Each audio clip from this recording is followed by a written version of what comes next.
গালি দিলে গোল ফ্রি। হ্যাঁ, ঠিক এটাই হয়তো জেসন কামিন্সের মোটিভেশন হয়ে উঠেছে। কেন এত ভালো রেকর্ড থাকা সত্ত্বেও জেসন কামিন্সকে এত গালি খেতে হয়? আজকে চলো এই বিষয়তেই আমরা আলোচনা করব। এরই সাথে অবশ্যইভাবে আমরা আলোচনা করব যে মোহনবাগান যে ব্র্যান্ড অফ ফুটবলটা খেলছে, আদৌ কি সেই ব্র্যান্ড অফ ফুটবল খেলে লাভবান হবে মোহনবাগান, সেটাও আমরা আলোচনা করব আজকের এই ভিডিওতে। এবং এরই সাথে একটা খুব গুরুত্বপূর্ণ আপডেট রয়েছে regarding the ACL2 match of Mohun Bagan versus tractor. তো ওই আপডেটটা পাওয়ার জন্য ভিডিওটা একদম শেষ অবধি দেখো। ভিডিওটা ভালো লাগলে লাইক এবং শেয়ার করতে কিন্তু একদম ভুলবে না। যারা প্রথমবার এসেছো এই চ্যানেলে এবং এখনো এই চ্যানেলটাকে সাবস্ক্রাইব করনি, অবশ্যই সাবস্ক্রাইব করে নিও এরকম ডেইলি ইন্ডিয়ান ফুটবল আপডেট পাওয়ার জন্য। আপাতত চলো, যদি আমরা ফার্স্টে শুরু করি আজকের এই ভিডিওটা জেসন কামিন্সকে নিয়ে আলোচনা করে, তাহলে কেন এই প্লেয়ারটা এত গালাগালি খায় কেন আমি আজও বুঝলাম না। অনেস্টলি আই গেট ইট যে কেন এই প্লেয়ারটিকে অনেকেরই পছন্দ হয় না, but look at his numbers. 7টা ম্যাচে 5টা গোল, 1টা অ্যাসিস্ট, অর্থাৎ 6টা গোল কন্ট্রিবিউশন 7টা ম্যাচে। ভারতীয় ফুটবলে কটা এরকম স্ট্রাইকার আছে যাদের এরকম নাম্বারস এই মুহূর্তে? হাতে গুনে হয়তো একটা বা দুটো, আদারওয়াইজ বাকিরা প্রত্যেকের যদি তোমরা ভালো করে স্ট্যাটিস্টিক্স দেখো ওটা আরও জঘন্য। তার কি সেই ক্লাবগুলো কি এই প্লেয়ারদেরকে তাড়িয়ে দেওয়ার কথা ভাবছে, বা সেই ক্লাবের ফ্যান্সরা কি তাদেরকে মেনে নিচ্ছে না? ব্যাপারটা সেটা নয়। আই থিঙ্ক মোহনবাগান ফ্যান্সদের একটু বুঝতে হবে যে তাদের কাছে যে কোয়ালিটি ফরেনার্স রয়েছে, সেই কোয়ালিটি ফরেনার্স ইন্ডিয়ান ফুটবলে কারোর নেই। এবং honestly by current form, Jason Cummings is the most informed foreigner in this squad going with this setup. তোমরা সেটা বিশ্বাস করো কি করো না আমি জানি না। হ্যাঁ, হয়তো মাঠের মধ্যে তোমাদের কামিংসের পারফরমেন্স ভালো লাগতে নাই বা পারে, কিন্তু গোল তো ওই করছে বারবার, ওই কিন্তু টেনে নিয়ে যাচ্ছে দলটাকে এবং ড্রয়ের থেকে ম্যাচ জেতাচ্ছে, হারা জায়গা থেকে ম্যাচ ড্র করিয়ে পেনাল্টিজ অবধি নিয়ে যাচ্ছে, সে ডুরান্দ বলো কি গতকাল ISL বলো। So every time Jason Cummings is saving you guys, এবং তোমরা এই প্লেয়ারটিকেই গালি করছো। I don't think it's right. I don't think none of these players deserve that. না ডিমিট্রি পেট্রাটস, না জেসন কামিংস। গ্রেগ স্টুয়ার্ট তো এমনিও গালি খাচ্ছেন না, বিকজ তিনিও কনসিস্টেন্টলি পারফর্ম করছেন। অ্যালবার্ট তো অনেকটা প্রমাণ করতে পেরেছেন যে তিনি এখানে এসছেন ভালো পারফরমেন্স দেওয়ার জন্যে। McLaren Aussie GOAT, one of the Asian legends, তো এখানে কোনো সন্দেহ নেই যে তিনি তার কোয়ালিটি খুব শীঘ্রই দেখাবেন। টম অ্যালড্রেড নিয়ে অনেক স্পেকুলেশনস চলছে, অনেক রকমের নানান মন্তব্য সমর্থকরা করছেন, বাট গতকালও টম অ্যালড্রেড দেখিয়ে দিলেন যে on his best day he can be one of the best defenders on pitch. তো ফরেনার নিয়ে আমার মনে হয় না মোহনবাগান সমর্থকদের অ্যাটলিস্ট কান্নাকাটি করা উচিত। They have the best bunch of foreigners. আগের দিন পেট্রাটসও অ্যাসিস্ট করেছেন, ওর এই জিনিসগুলো লাগে। ওই একটা ম্যাচে একটা গোল হলো, হঠাৎ করে একটা অ্যাসিস্ট করে দিলেন এবং ধীরে ধীরে এটা ওকে কনফিডেন্স দেয় এবং তারপর থেকে ওর ওই ক্লাচ মোমেন্টসগুলো শুরু হয়। সো এগুলো ধীরে ধীরে এই মোহনবাগান দল নিজের পিক রিচ করবে, এখানে কোনো সন্দেহ নেই। এবং আমি অনেস্টলি বলছি যে the problem is not the players of Mohun Bagan. আজকে তোমাদের মোহনবাগান প্লেয়ারদের খেলা এই জন্যই ভালো লাগছে না, বিকজ যেই সিস্টেমে তারা খেলছে, এই সিস্টেমে খেলার জন্য এরা তৈরি নয়। তোমাদের কি মনে হয় লিস্টন কোলাসো, মনবীর সিং, ডিমিট্রি পেট্রাটস, অনিরুদ্ধ থাপা এরা পজিশন বেস স্টাইল ফুটবল খেলার প্লেয়ার? একেবারেই নয়। এরা ডিরেক্ট ফুটবল খেলার প্লেয়ার। এই দলে যদি আমরা কথা বলি অ্যাকচুয়ালি পজিশন বেসড ফুটবল কারা খেলতে পারেন, সাহাল আব্দুল সামাদ, গ্রেগ স্টুয়ার্ট, আপুইয়া, বাস দ্যাটস ইট। বাকি এই প্রত্যেকটা প্লেয়ার, এদেরকে দিয়ে টিকি টাকা পজিশন বেসড ফুটবল খেলাতে গেলে ওই যে অহেতুক মিসপাস তোমরা দেখছো ওটাই দেখবে, because they don't have that quality. এবং এদের এই সিস্টেমে এনেছেন অ্যান্টোনিও লোপেজ হাবাস, যিনি হচ্ছেন ডিরেক্ট ফুটবলের এক্সপার্ট। তো তার হাতে এরা ফুটবল শিখেছে, তার হাতে এরা তৈরি। তো হঠাৎ করে এসে যখন তাকে বলা হবে যে ভাই এইসব তুমি যা শিখেছো ভুলে যাও, এই নতুন ট্যাকটিক্সটা আমি ইমপ্লিমেন্ট করছি, এটা তুমি শেখো, তাহলে দীর্ঘ 4-5 বছর ধরে এই ভারতীয় প্লেয়ার্সরা যা শিখেছে হাবাসের কাছে, ওটা কি এমনি এমনি ভুলে দেওয়া যায়? আমরা যদি কথা বলি অনিরুদ্ধ থাপার, যিনি হয়তো হাবাসের কাছে মাত্র 1 বছরও পাননি, হয়তো 6-7 মাস পেয়েছেন। তো অনিরুদ্ধ থাপার ক্ষেত্রেও ব্যাপারটা কিন্তু সিমিলার। চেন্নাই এফসি কখনোই পজিশন বেসড ফুটবল খেলেনি। ইনফ্যাক্ট ISL এ খুব কম দলই রয়েছে যারা অ্যাকচুয়াল পজিশন বেসড ফুটবল খেলে। Most of them either play counter attacking football or play direct football, but positional based wing play এই জিনিসটা ভারতীয় ফুটবলে খুব কম ক্লাবসরা ইমপ্লিমেন্ট করেছে। মোহনবাগান ইমপ্লিমেন্ট করতে চাইছে এই সিজনটায়, but it looks difficult. I understand, I respect the decision যে তারা নতুন স্টাইল অফ প্লে ইমপ্লিমেন্ট করতে চাইছে, আই এগ্রি। তো then the fans cannot be choosers. Either ওদের ওই মাঠের মধ্যে জঘন্য ফুটবলটাকে দেখতে হবে এবং সেখান থেকে তারা ম্যাচ জিতছে, শিল্ড জিতছে, কাপ জিতছে সেটাকে উপভোগ করতে হবে, অথবা মাঠে দৃষ্টিনন্দন ফুটবল তারা খেলবে এবং একটা ট্রানজিশনের মধ্যে দিয়ে দলটা যাবে, হয়তো ট্রফিজ জিতবে না, সেটাকে তাদের মেনে নিতে হবে। আজকের দিনে দাঁড়িয়ে মোহনবাগান সমর্থকরা এটা দাবি করতে পারেন না যে ভাই আমি দৃষ্টিনন্দন ফুটবলও দেখবো এবং ট্রফিও চাইবো। I don't agree with this philosophy, because আমরা যদি for example Mumbai city FC ধরি, প্রথমে কোচ ছিলেন সার্জিও লোবেরা, তারপরে এলেন ডেস বাকিংহ্যাম, তারপরে এলেন পিটার ক্র্যাটকি। তিনজনই সিমিলার টাইপের কোচ, তিনজনের ফিলোসফি প্রায় সিমিলার। এই কারণে মুম্বাই 3টে কোচ চেঞ্জ হওয়ার পরেও সেই একই ব্র্যান্ড অফ ফুটবল খেলছে, নামি দামি প্লেয়ার ছাড়াও তারা যথেষ্ট ভালো ফুটবল খেলছে।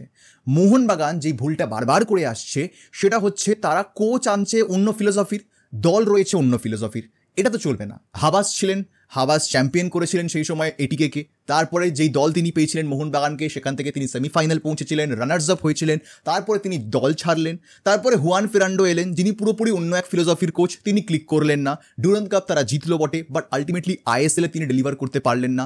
আবার হাবাসকে আনা হলো, হাবাস আবার চ্যাম্পিয়ন করলো এই দলটাকে, হাবাসকে আবার সরানো হলো, আবার মলিনা এলেন যিনি আবার অন্য ঘরানার কোচ। তো কি করে হবে সেটা? আমি এখানে মলিনাকে কি দোষ দেবো? দলটাই যদি মলিনার স্টাইলে খেলার মতন দল নয়, সো মলিনা যতই চেষ্টা করুক না কেন তার স্টাইলটাকে ইমপ্লিমেন্ট করার, it will take a lot of time for this players to get use to this style. So তাহলে তোমাদেরকে এটা মেনে নিতে হবে যে দলটা এরকম ভুলভাল খেলবে, দলটা সাকসেস পাবে না, দলটা এরকম ডিফেন্সিভলি বাজে খেলবে, হয়তো শিল্ড চ্যাম্পিয়ন হবে না, হয়তো কাপ উইনার্সও হলো না, ডুরান্ড কাপ তো এমনি রানার্স হয়েছে, এসিএল থেকে হয়তো বিদায় নেবে, এটা তোমাদেরকে মেনে নিতে হবে। বিকজ এটা মোহনবাগান ম্যানেজমেন্টের দোষ যে তোমার কাছে যে প্লেয়ার্সরা রয়েছেন, যেরকম Liston, মানবীর, Petratos, Cummins, Thapa, Shubhashis, Ashis রায়, এরা কেউ পজিশন বেসড ফুটবল খেলার প্লেয়ার নয়। এরা হচ্ছে বল পায়ে পাবে, বল সামনে ঠেলবে, নিজেরাই এগোবে, উইং প্লেয়ার উপর ফোকাস করবে, বল ডি বক্সের মধ্যে বাড়াবে, গোল করবে। আদারওয়াইজ মাঝে মাঠে বল রিকভার করবে, সেন্ট্রাল জোন থেকে তারা অ্যাটাক স্টার্ট করবে, কুইক ট্রানজিশনে বল নিয়ে বেরোবে, উইঙ্গার্সরা স্পেস বার করবে, অপোনেন্ট ডিফেন্সকে স্ট্রেচ আউট করবে, স্ট্রাইকার্সরা বিহাইন্ড দ্য লাইন্স রান করবে, থ্রু বল বাড়ানো হবে, প্লেয়ার্সরা গোল করবে। This is what Mohun Bagan is use to play.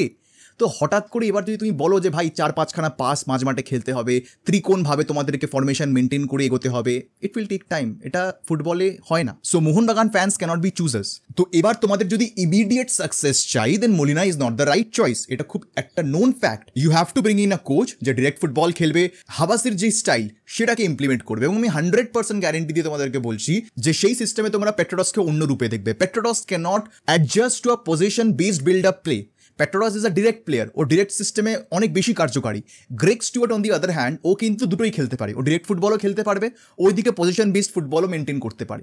তো ওই দিক দিয়ে দেখতে গেলে Greg is much more flexible to Dimitri Petratos. আমরা জানি Petratos is Dimi god for all of you, I know that. But তোমরা যদি দুটো প্লেয়ারের কোয়ালিটি দেখো, দুটো প্লেয়ারের ভার্সেটালিটি দেখো, দুটো প্লেয়ারের তোমরা যদি মিডফিল্ড প্রেজেন্স দেখো, দেন এখানে কোনো সন্দেহ নেই যে Greg Stewart is a far better midfielder than Dimitri Petratos, because Petratos first of all midfielderই নন, তিনি একজন সেকেন্ড স্ট্রাইকার। তো সেই কারণে মিডফিল্ড বিল্ড আপের ক্ষেত্রে তুমি এমনি তাকে ইকুয়েশন থেকে বাদ দিয়ে দাও, মিডফিল্ড বিল্ড আপে পেট্রাটস কার্যকারী হবেন না, এটা আমরা প্রত্যেকটা ম্যাচে দেখছি। পেট্রাটস ইজ স্ট্রাগলিং, সেখানে গ্রেগ স্টুয়ার্ট কত ফ্লুয়েন্টলি খেলছেন, গ্রেগ স্টুয়ার্ট কতটা সুন্দর মানিয়ে নিয়েছেন। হ্যাঁ, এবার বাকি প্লেয়াররা তার সাথে কম্বাইন করতে পারছেন না, বিকজ বাকি প্লেয়াররা আবার এই সিস্টেমে খেলে অভ্যস্ত নন।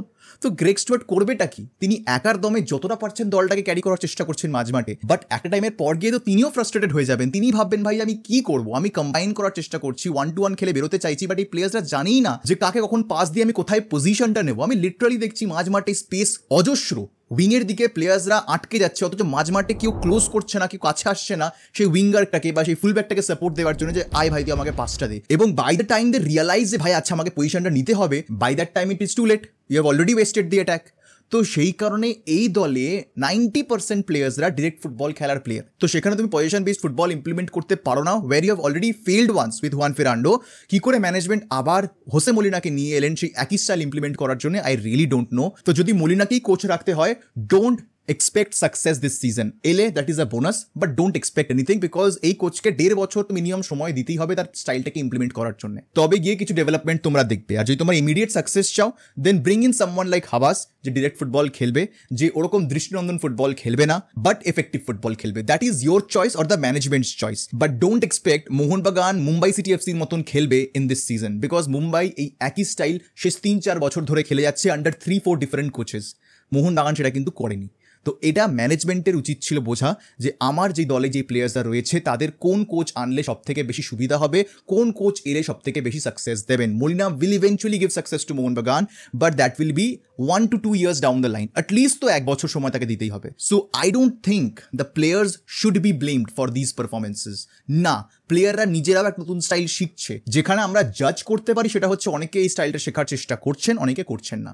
এবার সেটা মাঠের মধ্যে আমরা বুঝতে পারবো আরও বেশি খেলা দেখলে, যে কারা অ্যাটলিস্ট চেষ্টা করছেন যে মলিনা যে স্টাইলটা ইমপ্লিমেন্ট করছে সেটা একটু ট্রাই করে দেখার বা সেটাকে অ্যাকচুয়ালি মাঠের মধ্যে করার। আর যারা করছেন না তাদেরকে ইমিডিয়েটলি বেঞ্চে বসানো উচিত। বাট ডোন্ট এক্সপেক্ট যে এখনই লিস্টন কোলাসো, মানবীর সিং এর মতন প্লেয়ার্সরা টিকি টাকা খেলা শুরু করবেন, একেবারেই নয়। এটা ভাবাটাও অবাস্তব এবং এই একই কথা ফরেনারদের জন্যও লাগু। তো সেক্ষেত্রে অবশ্যই কমেন্ট সেকশনে জানিয়ে যে তোমাদের কি মতামত এই পুরো বিষয়টাকে নিয়ে। আর যদি আমরা চলে আসি আজকের শেষ খবরে, সেটা হচ্ছে যে মোহনবাগানের সামনে কিন্তু একটা আরও বড় চ্যালেঞ্জ আসতে চলেছে, যেটা হচ্ছে ট্র্যাক্টরের ম্যাচ। আমি ট্র্যাক্টর নিয়ে অ্যানালিসিস, প্রিভিউ, লাইন আপ সব আনবো। ওটা আই থিঙ্ক 27 তারিখ না 28 তারিখের পর থেকে ভিডিওস রয়েছে পরপর ওইগুলো নিয়ে।